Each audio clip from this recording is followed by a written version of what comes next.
Hi friends. ఈ పిల్లలు వెళ్ళిన తర్వాత చూడండి ఎంత పని ఉంటుందో. అంట్లు తోమి ఇల్లు ఉడిసి ఇవన్నీ పొయ్యిలు అవన్నీ మా అమ్మాయి వంట చేసి ఆగం చేసేసి వంటగది వెళ్ళిపోద్ది. మళ్ళీ ఇవన్నీ శుభ్రం చేసుకుంటూ ఉంటాను.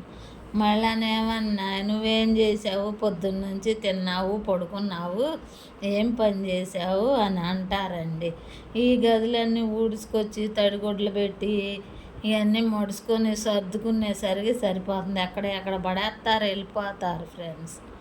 ఎంత చేసినా చేయలేదు చేయలేదు చేయలేదు అంటారు. ఊడిసి మొత్తం తడిగుడ్లు పెట్టి బేసినీళ్ళు ఇవన్నీ కడుక్కొని తుడుచుకొని వచ్చేసరికి సరే నడుము పడిపోతుందా. నేనే నా వయసు దాన్ని నాకు గబగబ పరిగెడతాకి. చూడండి ఫ్రెండ్స్, మీరే అర్థం చేసుకొని చూడండి ఫ్రెండ్స్. తడిగుడ్లు పెడుతున్నాను చూడండి. ఇదంతా వాళ్ళు మొత్తం మా అమ్మాయి బట్టలు చూడండి ఎన్ని ఉంటాయో, మళ్ళీ రివర్స్ పోట్లాడిద్ది. నాయి చూడండి ఎన్ని ఉన్నాయో, మా అబ్బాయి చూడండి ఎన్ని ఉన్నాయో, మా వారి చూడండి ఎన్ని ఉన్నాయో. ఒక లైక్ చేయండి ఫ్రెండ్స్.